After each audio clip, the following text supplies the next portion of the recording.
Good morning, dear friends. We are very happy to welcome you again in our online course on ISSE Education and Human Values. And this time, for the concluding session of our Module 3, which started last October. Since then, we have seen very important topics presented during the 16 sessions that this module lasted. So as you know already, this last meeting will be dedicated in summarizing what we have done so far.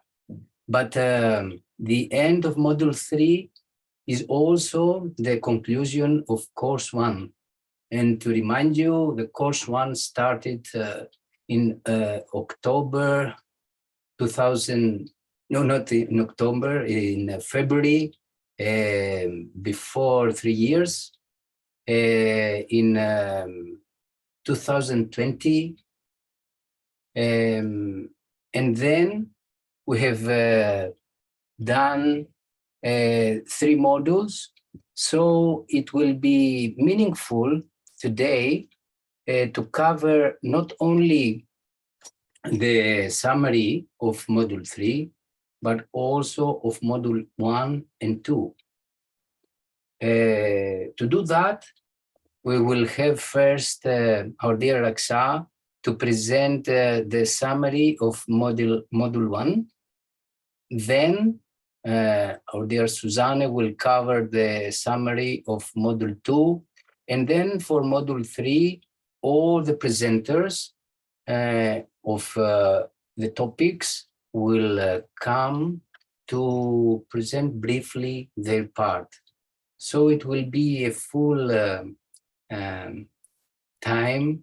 And with this, it will be really a chance, an opportunity to experience in its totality the beauty of this unique universal program of ISSE Education in Human Values. So now I would like to invite Raksa to start with the summary of Module 1. Good morning, dear Raksa. Good morning, dear George. Good morning, everyone. It's such a joy to be here together today. And like you said, to share together just a glimpse of this whole beautiful ISSE Education in Human Values course that we have covered together. So as George said, we will be covering the summary of the online Course 1 today. And through this beautiful image, which we can see, which is a path, a beautiful path. And maybe you recall in our first session, we actually said that ISSE Educare is a path for life. So like with every path, the destination is definitely important, but so is the journey. And on this ISSE Educare journey that we have spent together and shared together, I would also like to say that the company is so important. So we will shortly see a glimpse of what we covered first in Course 1, Module 1, which took place from February to June 2021. If you recall, we began by seeing the philosophy of ISSE Education. And with that, we saw that it was George who helped us understand that the word education has 2 Latin roots. The first one, educare, which means to foster, to nourish, and to feed. And the second Latin root, educere, which is to bring out, to educe, and to manifest. So what is it that we have to bring out? And we all know that, of course, this refers to the essence of who we truly are, the human values that reside within. And with this double root, this is why many times we talk about the philosophy of ISSE Educare, which, like every little seed we know, has this inherent beauty within. And educere refers to bringing out this inherent beauty, the inherent human values within each one of us, And educare refers to the nourishment from the educator. We also spoke a lot about the 5 universal human values that the founder of this program, Satya Sai, talks to us about. We began with the value of love. And love, indeed, as we saw, is the undercurrent of all the human values. Love in thoughts and words is truth. Love in action is righteousness. Love in feelings is peace. And love in understanding is non-violence. We saw that indeed love is not just an emotion, it's beyond that. It's a universal energy that permeates it all. It has existed, it exists now, and it will always exist.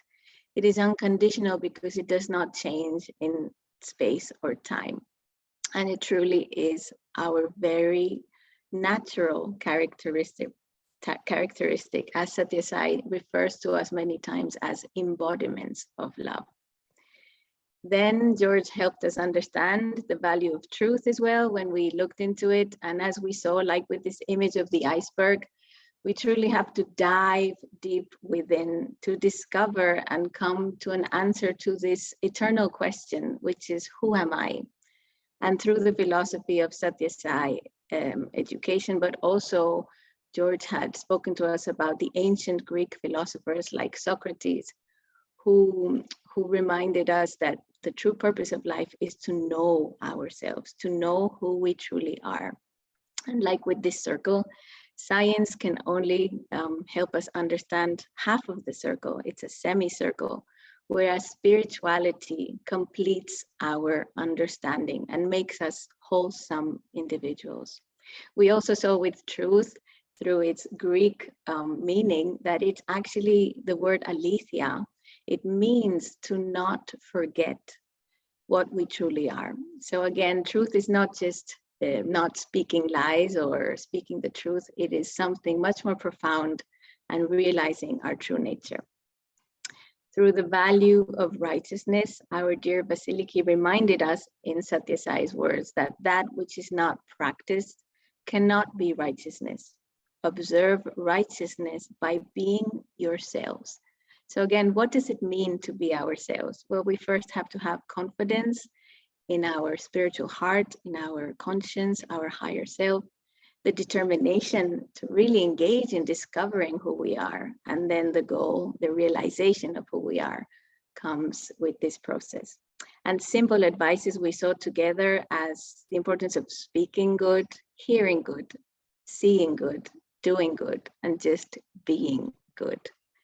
And we saw this beautiful connection between righteousness and peace. In Satya Sai's words, if there is righteousness in the heart, there will be beauty in character. If there is beauty in character, there will be harmony in the home. If there is harmony in the home, there will be order in the nation. If there is order in the nation, there will be peace in the world. And talking about peace, our dear Marianne truly helped us understand that peace is a state of mind, it's balance, it's harmony, it's equanimity. And when we are engaged in our own process of self-transformation, because educare is a self-transformation path, we saw through this word play, I want peace. If we actually eliminate the I, our ego, if we get rid of the want, which represents our desires, we will ultimately just remain with peace. And Esther Cris very sweetly also helped us to see that non-violence is not just refraining from harming others, but it is actually also alleviating the suffering of others in every way we can. Through this powerful word acronym with WATCH, we saw that we can be careful and observe and not hurt anyone with our words, actions, thoughts, character. And to do this, we need to follow the guidance of our spiritual hearts. We saw that in its most active part, non-violence, when we alleviate or help alleviate the suffering of others, it is truly because we understand the underlying unity present among everyone and every living being. Suzanne helped us to understand the importance of character. We saw that how the human values are like this guiding compass for us to really have a wholesome and noble character. We also saw that 3HV, that is the unity of head, heart, and hands, this harmony helps us really reflect integrity in our thoughts, words, and actions. And we're no more little pieces, but again, a wholesome character. And when we are guided by these human values, it is like putting a string on a kite. We no longer get carried away by any direction of the wind, but it helps us achieve stability, nobility, and ability. And as Satya Sai reminds us, the end of education is character, building these beautiful habits and good habits, because character is indeed the fragrance of a flower. Character is power. And one of the last topics we saw was the life and teachings of the founder of this spiritual educational program. We saw with Brigitte that Satya Sai dedicated his whole entire life. Every single moment was an act, an attitude of selfless service. Not only in the field of education, as we can see here through EduCare, but making us aware of our connection with everyone, the whole creation. So through the work of Satya Sai, his spiritual organization, we saw lots of different projects and initiatives in the fields of social care, Medicare, and EnviroCare. Again, Satya Sai's example is indeed the hallmark and the inspiration behind everything that we do. And he has inspired millions of hearts to follow his example. We also had a look at a brief history of the Satya Sai Education and Human Values program from its very initial start in the 1960s and how it has spread worldwide. With SSEHV initiatives all around the world through its institutes, through the Satya Sai schools, and all the wonderful Satya Sai Education in Human Values initiatives and projects that are taking place in different countries around the world. And with this inspiring journey up to Module 1, I would like to invite our dear Suzanne to continue now with a glimpse of what we saw together in Course 1, Module 2. Thank you, dear Suzanne. Thank you. Thank you so much, dear Raksha, for this lovely summary of Module 1. And as you said, as we know, I will continue recalling what happened during Module 2, which took place from October 21 to June 22. And we began this new process with our dear Marianne, who ushered us from the philosophy of EduCare and its pillars into the pedagogy of this program. And this means to how we can implement the program. And it also brings forth the method and the strategies. Now, of course, the pedagogy is integral education. We have seen this, and it aims at the overall blossoming of the child, body, mind, and soul. So this means helping the child develop a wholesome, integral, happy, harmonious personality in which the human values are embedded. And since this is an integral education, it also helps, as we have seen already in Module 1, it helps us bring together the two aspects of education, outer education and an inward path of experience. So the child learns to the knowledge and the skills that the child needs to apply knowledge in his or her life and in society, and also embarks on this inward journey to learn more about himself or herself and the goal and purpose of life. So all this happens is supported by fostering self-discipline, which helps the child go within and learn more about his latent potential, and also work on himself or herself. And eventually this process of embedding the human values leads the child to become a loving and caring citizen, and to the point of really serving society. And this process also fosters very, very much self-confidence, as we know that to go within, we are learning to connect to conscience, and this becomes our inner stability. And the overall process helps the children also learn to distinguish between material values and needs and spiritual values and needs, and to find a balance. And of course, to uplift their own lives with a broader spiritual perspective. Now, to conduce us, to lead us to the implementation of this, of course, we need the right environment. We need to create the right grounds to be able to do this. So Raksha helped us understand how this can be defined as an environment and culture of love. And she also pointed out how an environment can be both physical and social. A physical environment, nature, or a social unit like the family, like a school class, like society itself, and how we are not only part of our environment, but we actually mold our environment. So this means that environment and culture, because when we mold our environment, we are actually building our culture. They are interdependent, and they depend on how we act and speak and think.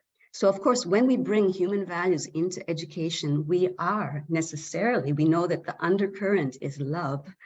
We necessarily, automatically, naturally are uplifting our culture and our environment.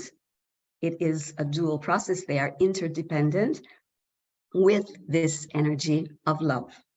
And we are helping the children, as we said, broaden their vision and become more inclusive and include this spiritual perspective. And Satya Sai actually says that culture and spirituality are the same because both lead to our refinement. Of course, in this process, the teacher is extremely important, the role of the teacher. So the next session was dedicated to the teacher as an exemplar of human values, because we know that children learn from our own example. And Satya Sai has said that teachers reveal the direction and the goal, while students pave the way and journey into the future. So to be able to do this, teachers need to know the direction and the steps to take. That means that teachers and whoever accompanies a child in his or her growth and development first need to be and then do. And only then can we actually tell children what to do. We need to go through the process and experience and experiment the process ourselves. And of course, the example is fundamental because examples orient, guide, give direction, inspire. And children, we know, imitate adults, they imitate others. So we need to offer them good examples so they can actually do this. And of course, this also means encouraging them to follow these same steps. And of course, we know that teachers, we all know this in our own personal experience, that we remember the teachers for who they were and not only for what they actually taught us, as Satya Sai says. Of course, as we move along in this process, in this journey with human values, we need some support. We need to give the children support and ourselves. And this support arrives in the form of what we define, what we refer to as the 5 Ds. These Ds are dedication, devotion, discipline, discrimination, and determination. And we said that what most counts is to have, first of all, a goal. We have identified a goal in this education, in this pedagogy, in this methodology. The goal is to help the children blossom and bring forth, elicit these beautiful human values from within. It's a wonderful goal. So we need to know which steps to take. And this is why the pedagogy is leading us through this process. We had seen, however, how fundamental these 5 Ds are for our own personal growth and to support the children's own process. We had seen this through the story of the little boy who plants a carrot seed, and no one actually believes that a carrot will grow, but he is able to cultivate a gigantic carrot because he has the dedication. He has the discipline, he knows what to do, and he does it. And he's able to discriminate between those aspects along the path that may be detrimental, may be hindering his process. So he knows how to discern, and he has, of course, the determination to get up when there may be a problem along the way and persevere. And of course, he has the love for this project, for this goal in his heart. He has an intense yearning to achieve his purpose. And all of this revolves around a deep sense of duty. So this is truly important to be able to support ourselves with these 5 Ds. And of course, when we walk along this path of ISSE education and human values, we are not walking alone. We are walking with the children's parents. So it becomes fundamental to instaur what we refer to as this triple partnership between parents, children, and teachers. Of course, the teachers and the parents need to work together and have a very strong relationship. Mostly they need to foster coherency, consistency with the values so that the children find the same attitude and approach. Because as we learn more about this methodology, this pedagogy, it actually is no longer a method. It does become an approach and an attitude to the way we live and to the way we teach.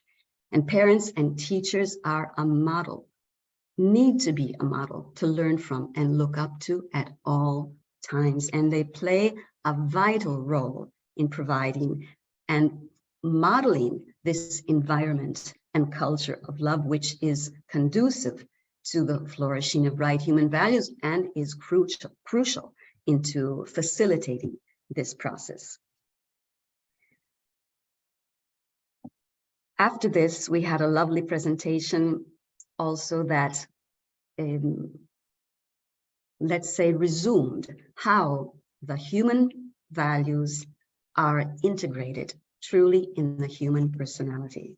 And again, this helped us understand how when we help the children, we guide the children, go within and connect to conscience. And this was a beautiful presentation presented by George, who referred again to Aristotle, to the characteristic function of man guided by logos, which is nothing but conscience.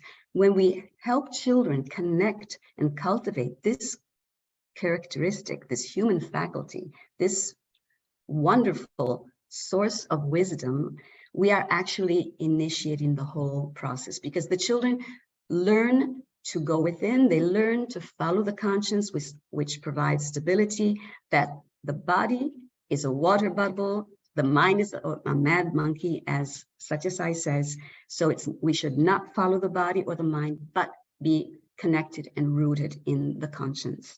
And as we do this, the light, the inner light that is the conscience, that really illumines our whole personality and uplifts and brings the values into being within us at every level of our personality, transforming us. The process is a process of self-transformation, and we are able to unify what we think, say, and do with the process of the values. And again, the overall process is unifying the outer education that informs and explains with the inner process, which inspires and transforms.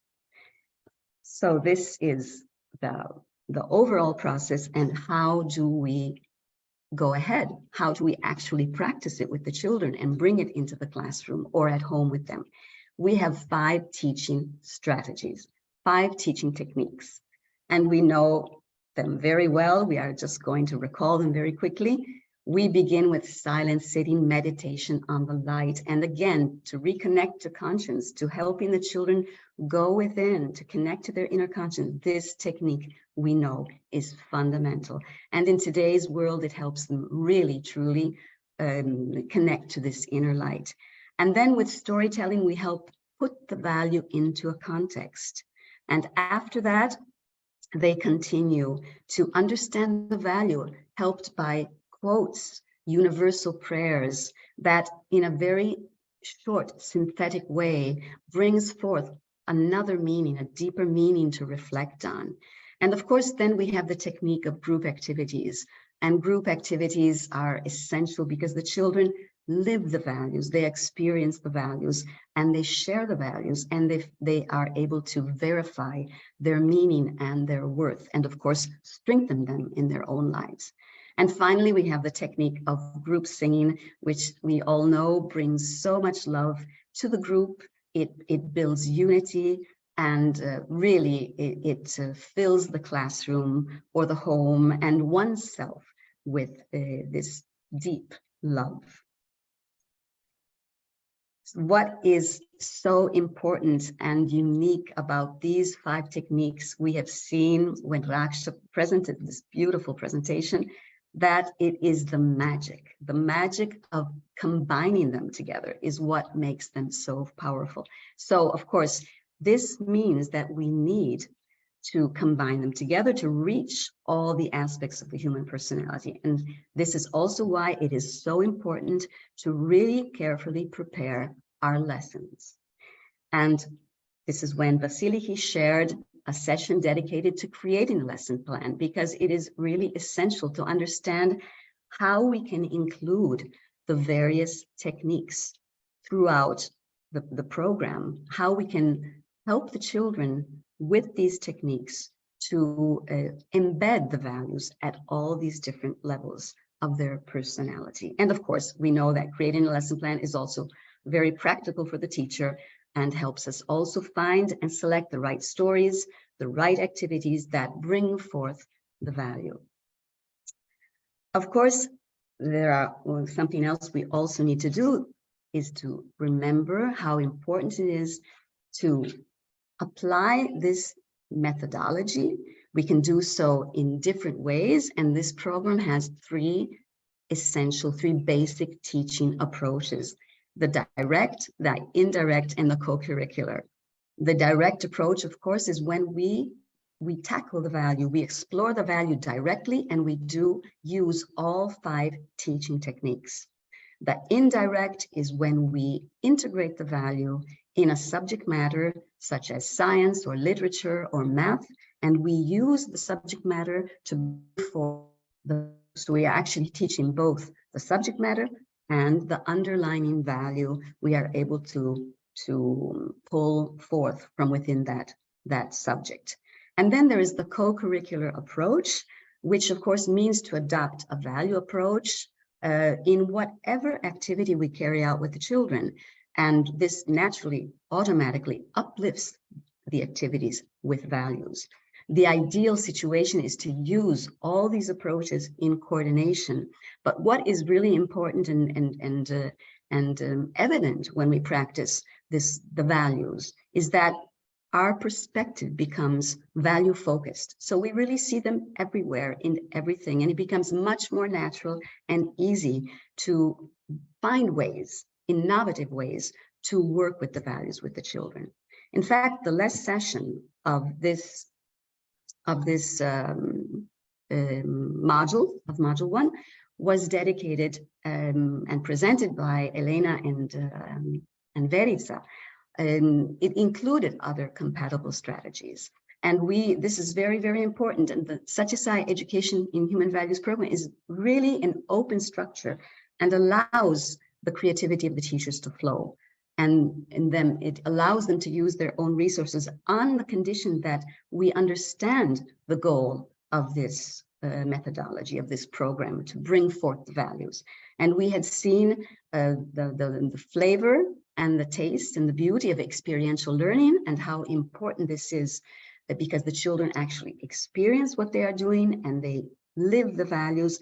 And special focus was also given to brainstorming and mind mapping, which is really a truly incredible resource, because it combines both logical thinking processes with intuitive thinking. So it is really, there is an outburst of creativity, and it builds insights and really taps that source of inner wisdom in the children.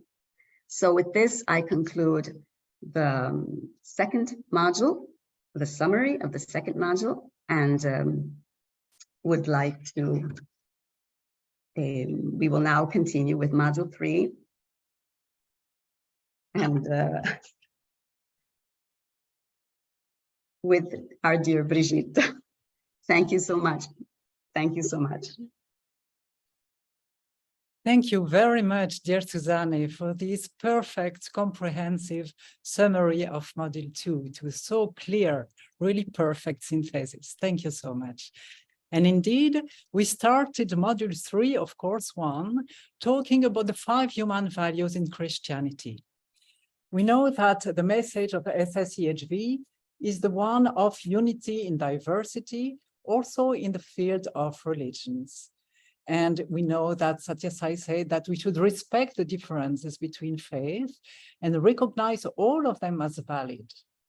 So we started with Christianity because it is the most dominant religion in most of our European countries, especially South European, but it is actually also the most dominant religion in the world, as we'll see in some time. It is about 1/3 of mankind that is following the Christian religion. So what was the main message of Christianity, of Jesus, the founder of this religion? It was divine love, exactly like in Satya Sai Education in Human Values. Jesus came to talk of divine love, to teach divine love. It was his prime task. Another important concept or principle of Christianity, of the message of Jesus, was the one of kingdom of heaven, a very important concept. Jesus taught that we should seek the kingdom of heaven, and to enter that kingdom, we should cultivate loving hearts. Then our hearts would become the kingdom of heaven. This reminds us very much of the chest, the treasure chest of the human values, as we saw in different lessons, different sessions. So after talking of that kingdom of heaven, that we know that if we create it in our hearts, we also go there after death, like the kingdom of heaven after our physical lives. What is the great commandment that Jesus stressed? He reminded the great commandment of Judaism, that is to love our Lord as one, and to love the Lord with all our heart and soul and mind and strength. This is the Old Testament of Judaism. But Jesus stressed the second commandment that was also in the Old Testament, but Jesus stressed that we should love our neighbor ourselves.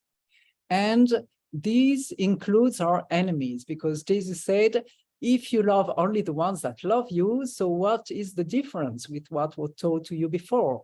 Before you learned that you should love your friends and families, but hate your enemies. And I teach you, said Jesus, to love also your enemies and pray for your persecutors. This is the big difference with Christianity, with the message of Jesus that inspired so many people. The message of forgiveness, the message of including all in our love. Talking about truth, we saw in the message of Satya Sai Education in Human Values that truth is the one that sets us free. Because if we know who we really are, then we behave accordingly.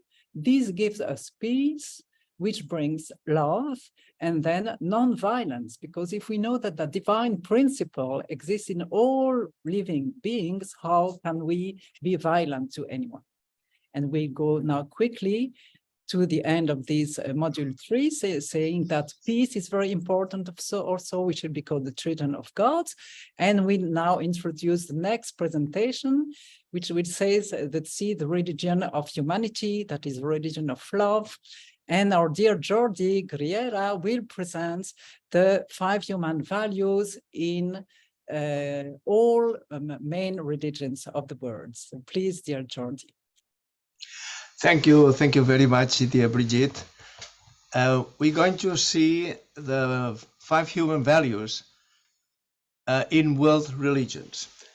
As we can see, Sathya Sai in 1958 made a very powerful statement. He said, "Arise, awake, establish once again the kingdom of God, resplendent with mentions of truth, dharma, and peace. Love your brethren, practice the eternal religion." Then, of course, we go to the world map and we look for a country with the eternal religion. And we see many religions. See that there are more than 15 religions, main religions. So the question appears whether we should, we can find the eternal religion, which is made, as Sathya Sai said, of truth, dharma, peace, and love, and also non-violence, in all religions. So we conducted a study some years ago. We conducted a study in which we analyzed every religion, the text of every religion, and to see whether those values were contained there. As we can see, in every religion, they are there. For instance, Tao, 3 treasures I value above all things. The first is love. But in Hinduism, I only pray that during all my life I may have love to love thee. And in Buddhism, hate never ceases by hate. Hate ceases by love. So, and so forth. With all the different religions, we analyzed that over a few months, because there are many texts and many religions. But in the end, we were able to verify, as you can see in this table, that every single religion has every single human value. This morning, I thought, listen, it took us many months to do that, but maybe today with ChatGPT we can do it immediately. So I went and I typed to ChatGPT, "Good morning, GPT, how are you?" And then I said, "Can we find, how many times can we find love in Islam?"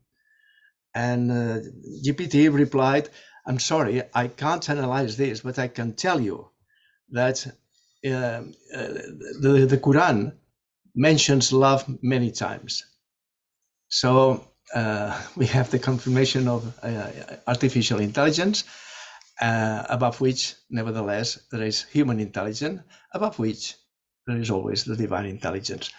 Thank you so much. Now we are going to see the relationship between human values and the local culture. And to that end, we have our dear Esther Cristina Puentes. Esther Cris, all over to you. Thank you, dear Jordi.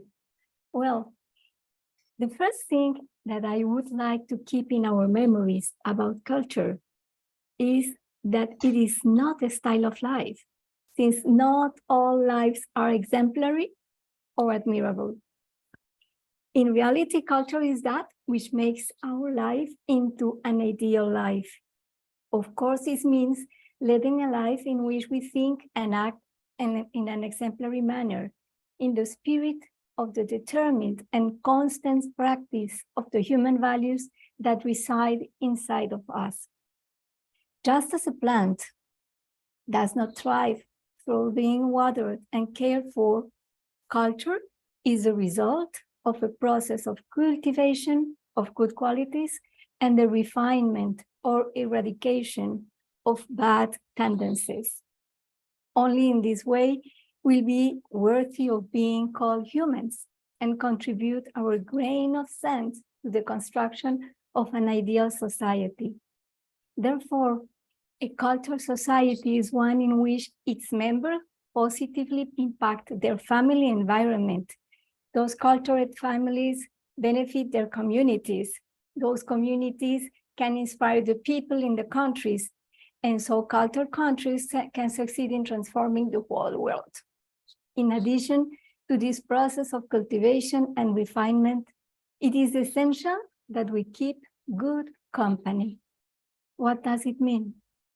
This involves exercising our power of discrimination in choosing with whom we interact. However, good company is not just about other people. Let's remember how a literal work full of wisdom can also help to permeate and shape a culture too. Dear Suzanne, please go on. Thank you so much, dear Esther Cris. And I will continue where you have left off with this second part of the 5 human values in local culture, recalling what we went through with Dante Alighieri's Divine Comedy, A Path of Illumination. And as Esther Cris just stressed, culture is a path of refinement. And what I would like to stress that it is that true culture is universal and speaks to us heart to heart.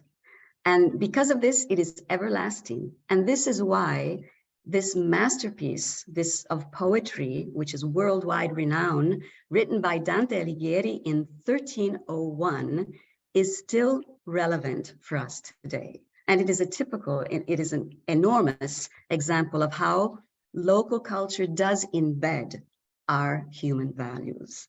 And at the time of Dante, when he wrote this, there were multiple meanings in this narrative for him.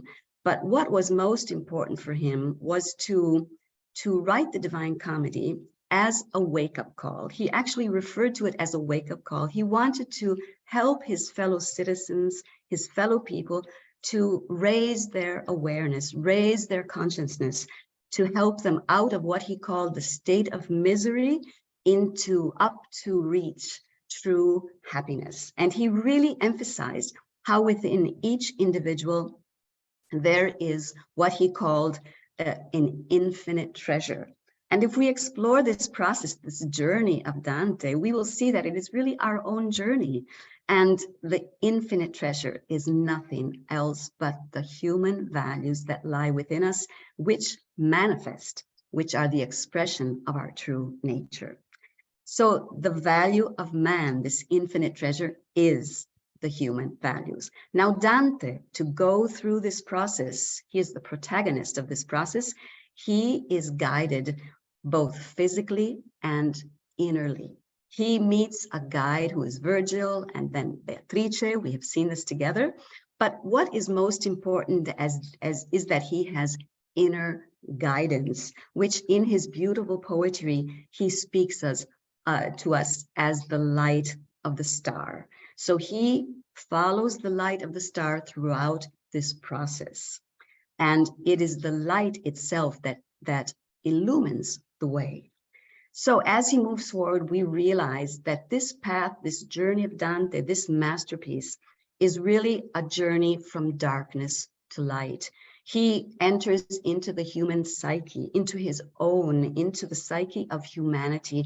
He goes down deep into the darkest regions to then up towards purgatory and finally paradise through this path of purification, of transformation, and in his words, of conversion, of redemption. So this is a full process of inner transformation that leads us up to the light, which at the end, what happens to Dante? He sees his own reflection in the divine light that he encounters in paradise.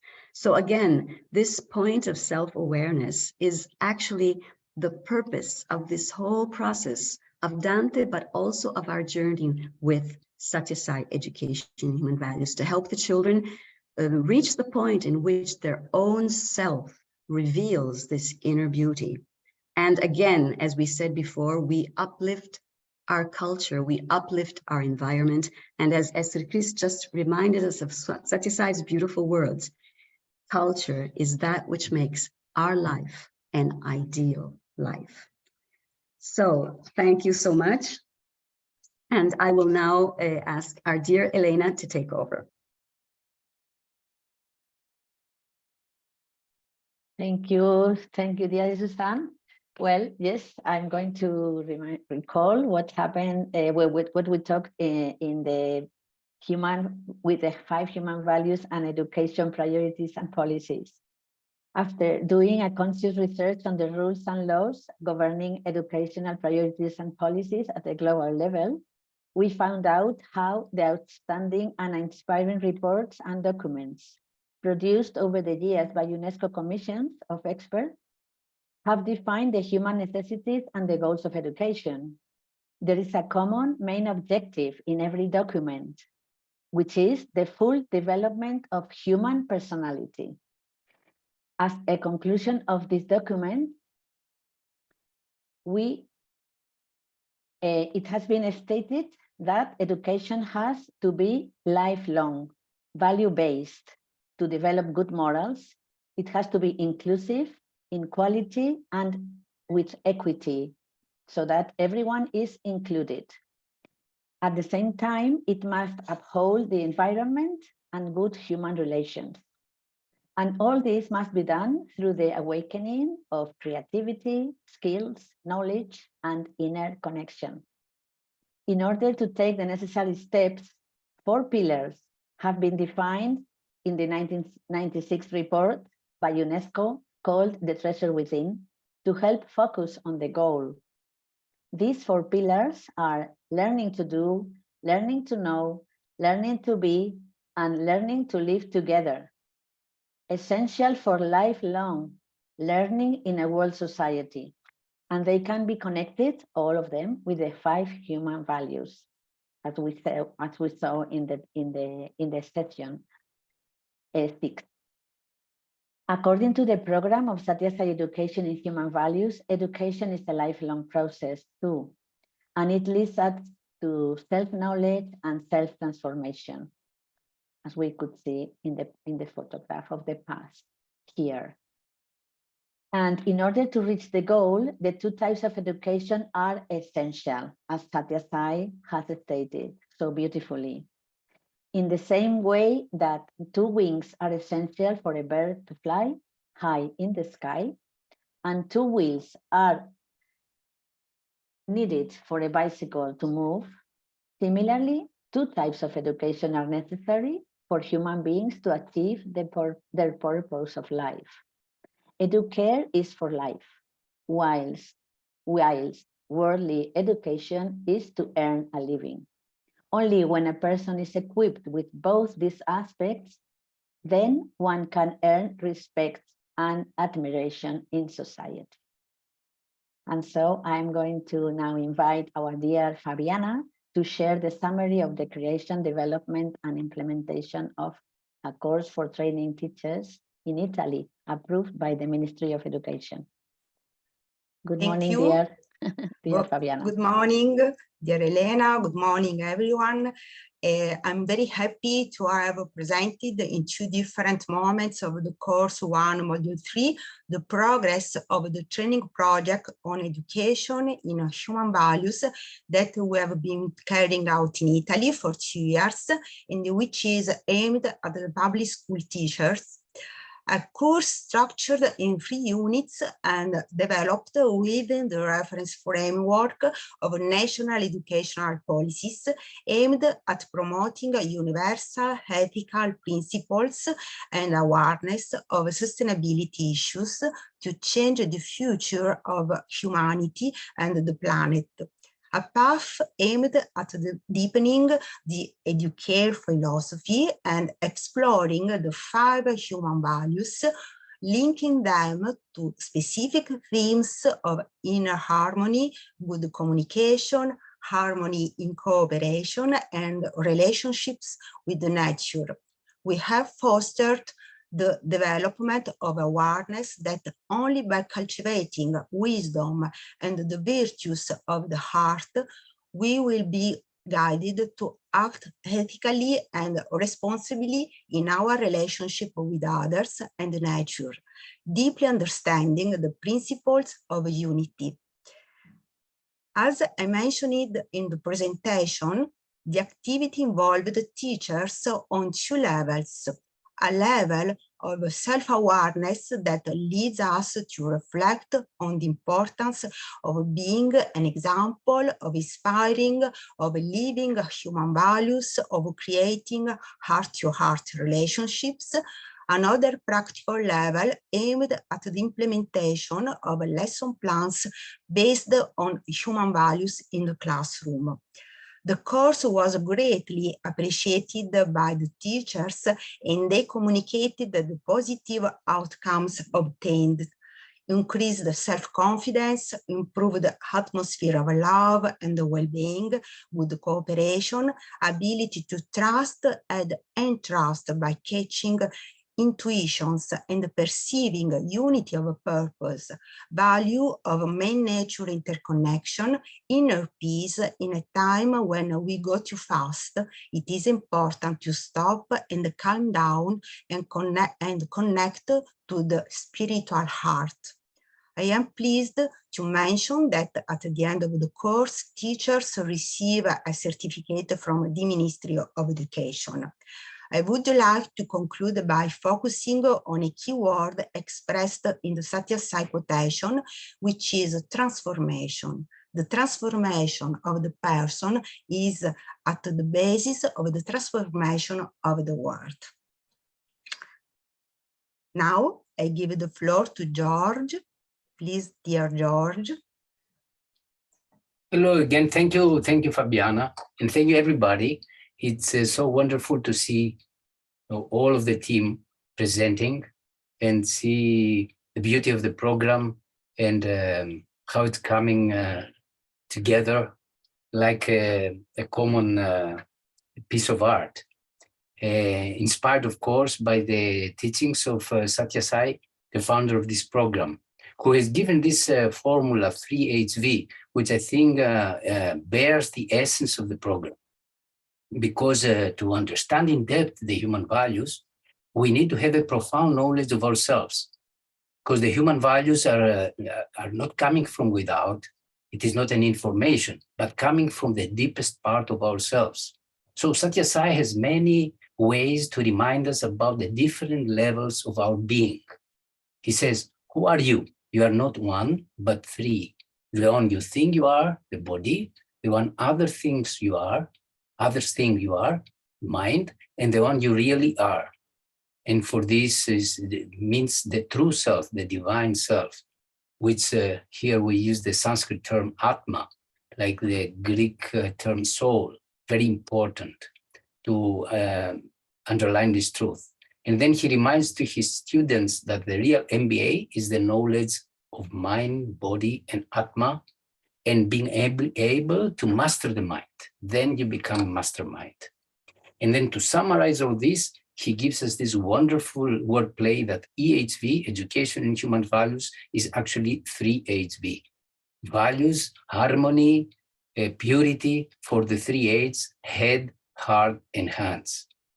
And then we saw the same thing going back in the past, and we saw that Plato, this great philosopher who has influenced so much the Western philosophy, has again, in order to explain his philosophy, gone to the process of analyzing the human being, and he is analyzed in the same way. He says that there are 3 parts, which are the same, like the 3 parts, the body, the mind, and the conscience, the higher part, which is the Atma. We can name it in different ways, as conscience, intellect, heart, or logos, as Susanna reminded us. And then he explains that the human soul should be like a chariot in harmony with 2 horses, and the charioteer is the most important. So this unity and purity becomes a harmony, and we saw this beautiful image of afinado of a Spanish artist, which means tuning, because it's an inner tuning which makes a man a composer. So educates, transform man into a composer instead of just a computer. So we can say that the essence of all philosophy is the unity of thoughts, words, and deeds, or head, heart, and hands.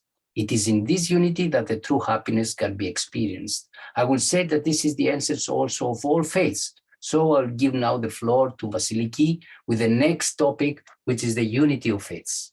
Thank you. Dear Vasiliki.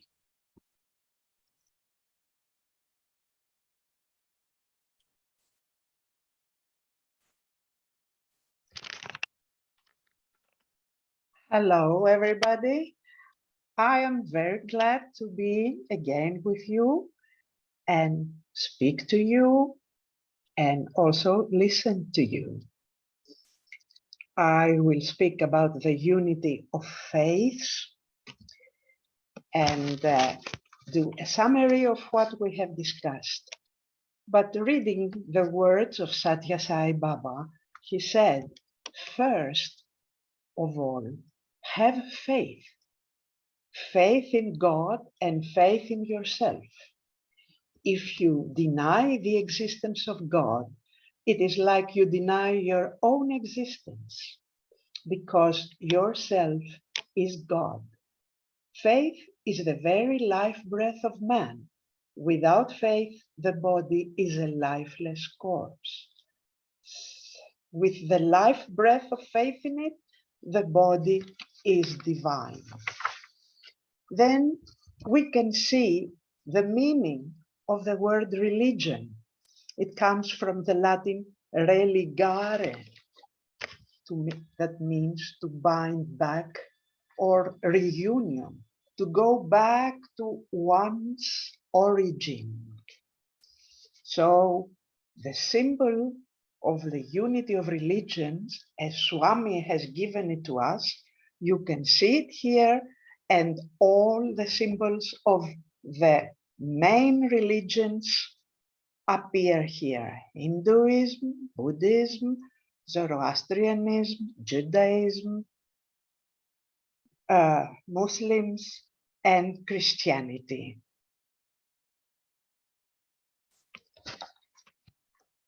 The basic truth in all religions, Satya Sai Baba says, is one and the same. All religions proclaim the oneness of divinity and preach the cultivation of universal love without regard to caste, creed, country, or color. And then he says, do not change your religion. If you are a Christian, become a better Christian. If you are a Muslim, become a better Muslim. If you are a Hindu, a better Hindu, and so on. And if you do not believe in any religion, believe in thyself and follow the human values, which we see again in this emblem of the 5 human values. Finally, he said, there is only one religion, the religion of love. There is only one language, the language of the heart. There is only one God, and he is omnipresent. Now, I would like to call back again George to speak to us about the unity in diversity. Thank you. Yes, thank you, Vasiliki.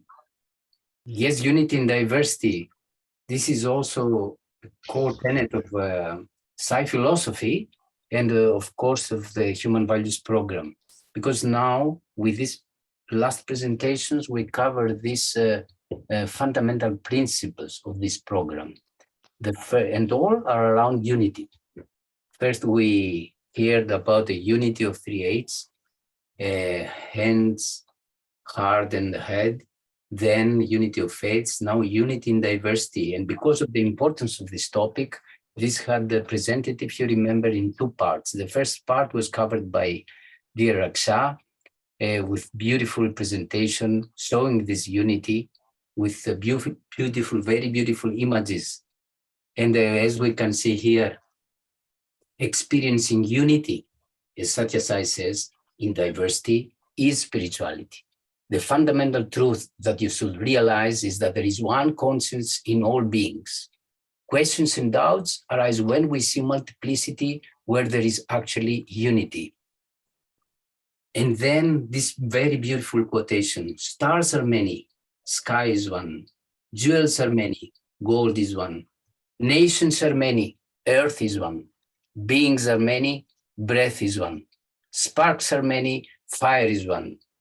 So beautiful words in order to focus our attention to this unity. But how can we experience this? This is not something that we can get with the eyes. The eyes only perceive multiplicity. As in The Little Prince, this very famous story we all know, it said, what is essential is invisible to the eyes. It is only with the heart that one can see rightly. And then in this presentation, again, we moved back to the ancient philosophy. And what is the purpose of this?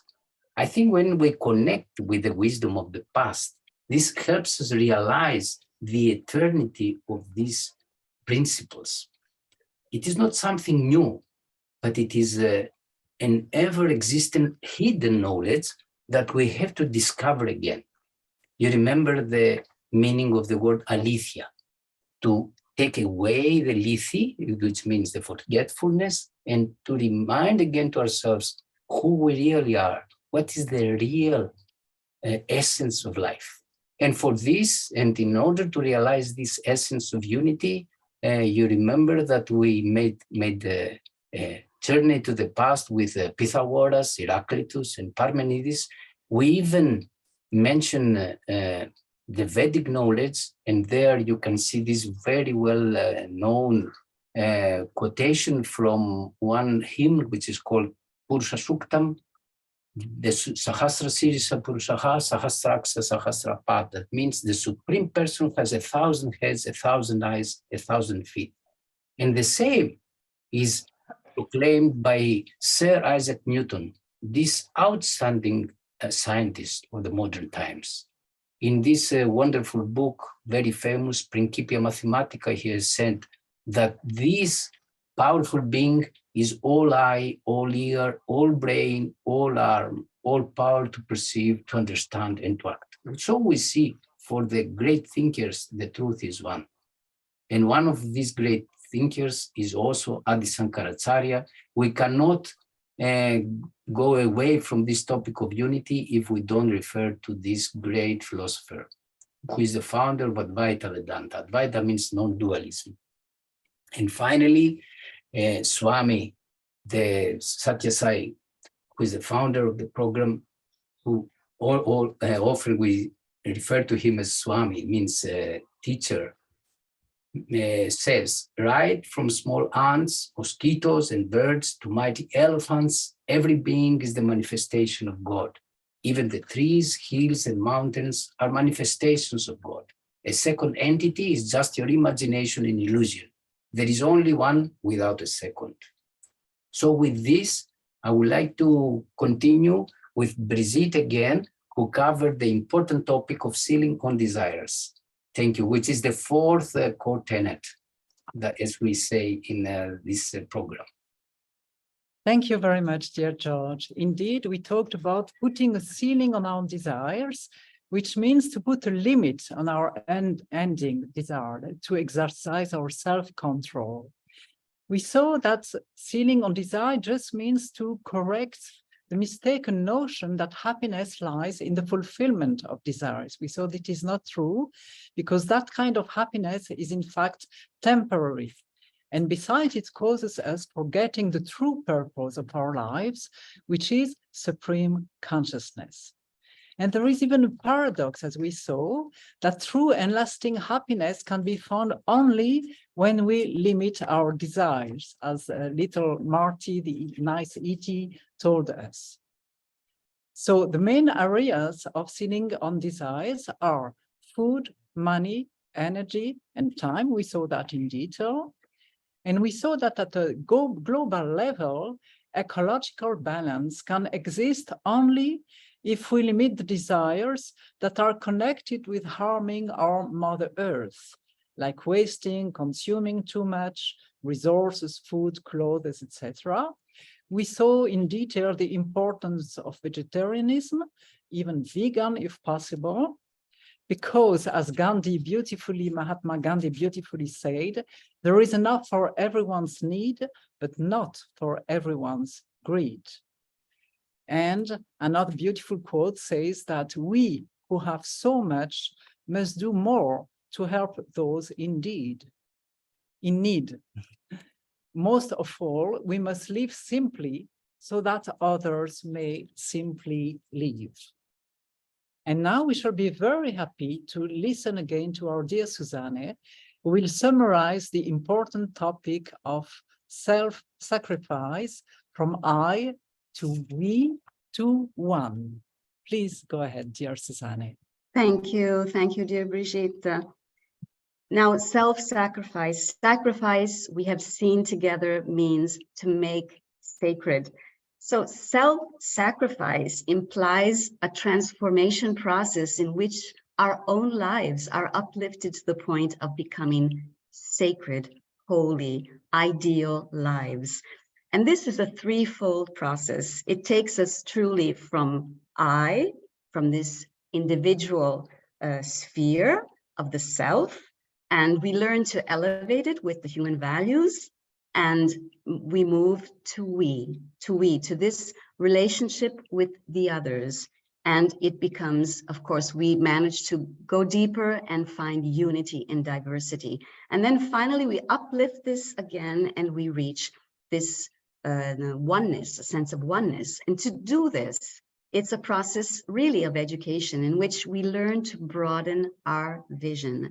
And as we see on the right of this slide, you may remember the tree, the self-sacrificing tree, which is an emblem of self-sacrifice, but how we manage to see the full picture. We are not focusing on the details, but on the overall image of the tree. So as we broaden our vision, this is what happens. We become more and more inclusive. We are able to see more and more bits and parts of reality and expand our consciousness. And as we do this, also through the Satya Sai EHP program, we see this unity like a thread going through everything. We have this red thread in the world religions, in our own self when we unite thought, word, and deed, and as said, in the unity in diversity. And this process also takes us through a fuller understanding of the meaning of love.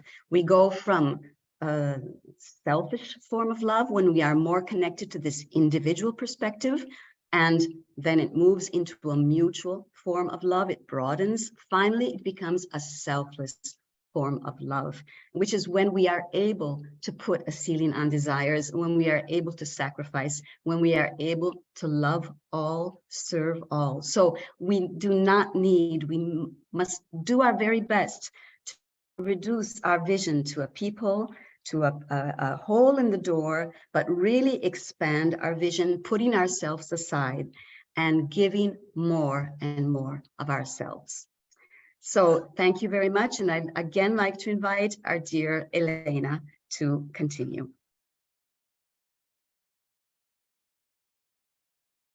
Thank you very much, dear Susan. Now, I'm going to talk to remind you to recall what we shared in this session of Inspiring Satya Sai Educational Initiatives, Part 1 and 2. First, Katinka gave us an outstanding and heart-touching example of Satya Sai Education Inspiring Initiative in Haiti after the earthquake in 2010.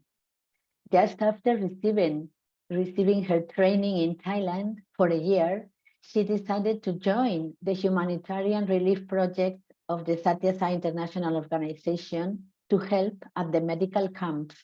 And she found the opportunity to teach the children anywhere even when they were waiting for the medical checking or after the daily meals provided for them. Her enthusiastic character made her start doing Satyasai education in human values activities and lessons for children with local youth who wanted to help, and finally with school teachers who wanted to learn the Satyasai pedagogy and philosophy. All the people involved lived the experience of the universality of the 5 human values and that they are within every human being, finding a happier and fulfilling life by practicing them, no matter the circumstances and the context. The 5 teaching techniques to be who you are and share what you are good at prove to be the best ways to teach the children and train the teachers. The magic word that she learned in those difficult circumstances was simplicity. The results during the past 12 years have been giving support to 600 destitute children in 3 schools. One of them is a Satyasai school created then, and the name of the school is ABC for Life, and it has 185 students. A small foundation was created in 2018 to support the project. At the moment, there is an online tutoring, weekly conversations with the teachers, online mentoring too, preparation of lesson plans, etc.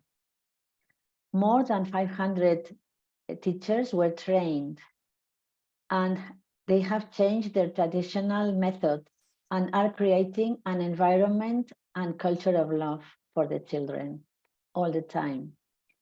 Katinka practiced love in action and understood that every smile counts. Another initiative in Madrid has been created by Elena Rodriguez and by myself in one of the 40 state schools considered of special difficulty in Madrid. And this is a free non-formal extracurricular project called The Inner Treasure. A group of 14 children from 9 to 12 years old attend a weekly 2-hour workshop with the objective of finding their values inside and manifest them in the group and in their daily lives. With the 5 teaching techniques, I have found out that silent sitting is making a very important change in the emotional state of every child, and their concentration and attention span is increasing, which is something very necessary in this time. To develop the awareness of the 3H circuit, I have created 3H vitamin bottles as an attractive and practical tool for the children. Coloring mandalas has also made the participants connect with their inner peace and show their true essence. And we can see in the next slide with the results of some of the works made by the children in these workshops.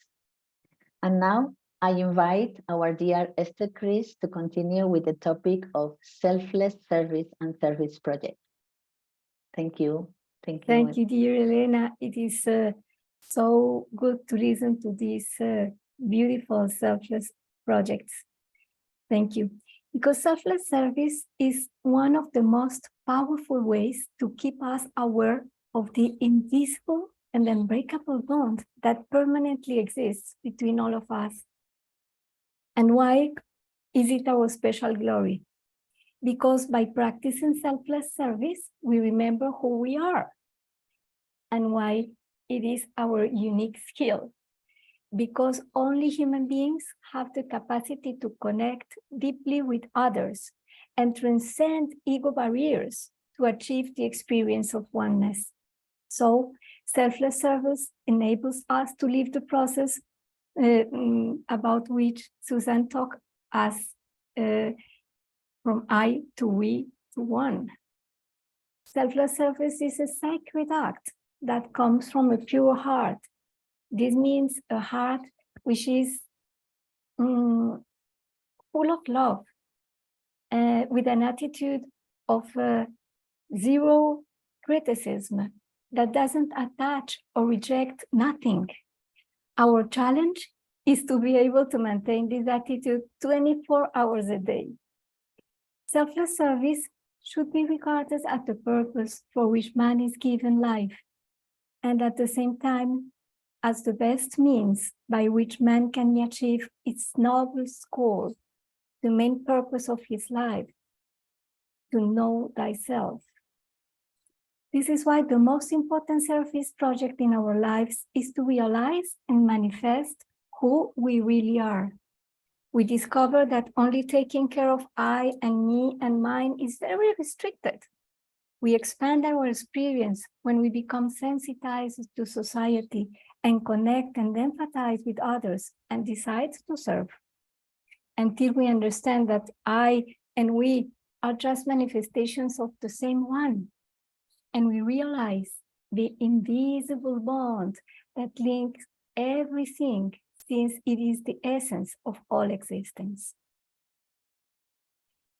Dear participants, at the end of the summary of Module 3, with this last briefing on selfless service, we conclude Course 1 in its entirety. Several of us have had the opportunity to present some of the topics you have heard. However, we are also very grateful to our dear colleagues that didn't present today. Esma Gatso-Burzik, who delighted us by leading several workshops that allowed enriching interactions between the participants. Dear Esma, I invite you to say a few words. It's always a pleasure to listen to you.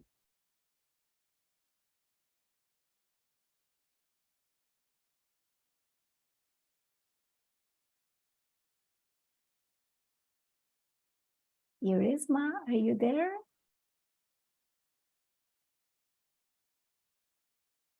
Well, maybe she's having some trouble with the... Okay. Dear Esma? See? Sorry, I was muted. No. Not my mistake this time. No problem. Please go on, dear Esma. Thank you. Thank you, Esther Cris. Good morning to all. Now, I have done several workshops during this course 1. And this is exactly what I did at school with my kids. So, sorry, I would like to stress how important it is to do the workshops with children, especially at their tender age, because it gives them chance to express themselves in safe environment, then chance to understand, grasp the meaning of the values and their importance deeper, and also to practice what is being taught. Every time when we do a workshop, it's a chance for the kids to tap into their inner source, turn to it. And this is what brings them self-confidence and strengthen character. That's why the workshops have lasting impact on them. But they're not good only for them, they are excellent for us as well, because when we create them, and when we do the workshops with children, we also grow with them. Therefore, I would like now to thank the team and you, dear participants, for the opportunity to grow with you last these almost 3 years. It was a wonderful experience. Thank you very much. Thank you, dear Esma. Now, Pleasure. The next person I will invite is Cinzia Lutti, who has been excellently preparing with Jordi the videos for later viewing via YouTube. These videos are invaluable documents that remain available not only for the participants, but for the public at large. Dear Cinzia, it's my pleasure to invite you, saying a few words. Thank you, Esther Cris. Good morning, everyone. I am very grateful to be part of this special group that believes in the power of human values and the way to transform one's life. I feel the responsibility to make the recordings in the best possible way. And thanks to Jordi, who gave me the tools to do that. I am also very grateful to the whole group who gave me confidence in that. I am happy to contribute so that the valuable information we have shared throughout the course is documented through these videos that we can refer to whenever we want. So what else to say? Just I wish you everyone a good and happy summer. Thank you. Thank you so much, dear Cinzia. And now it's a turn to Verita Sekulic-Opakis, who inspired us through Satya Sai methodology in the classroom and gave us wonderful examples of creativity and depth knowledge in the topics that she dealt with. Still remember your magic code full of surprises. Please, dear Verita, we are glad to have you with us, and we would like to hear a few words also from you. Good morning to everybody. I'm really happy to be today with all of you. And I would like to stress that education without human values is nothing. And that it is very important for each teacher who deals with children's growth to understand that human values are the essence of every teaching, and that subjects we have at school are in fact the fields in which human values should flourish. And I always thought that I have to give to children food for soul, not only information about some subjects. I've been working more than 40 years, and you can imagine how many words I said throughout these 40 years, but I always addressed the silence in children's soul. And I want to stress that we never know when children will hear this silence, in the silence of their souls, the messages we transferred to them. I have to tell you that I understood the love and the impact of my teacher when I was 40. So we never know when values will flourish in our hearts, but it is of essential importance what we do with kids. And whatever we do, it is never wasted. So that is the reason why I work all my life with children. And I think that I'm blessed with this type of job I have. So I was also very happy to be part of this team, because we shared a lot of very deep and beautiful things. And we also had food for our souls. It is very important for everybody who is grown up to first have this food for soul for themselves, in order to have something to give really to young people. So thank you very much for this opportunity. I was happy to be there. Thank you, dear Verita.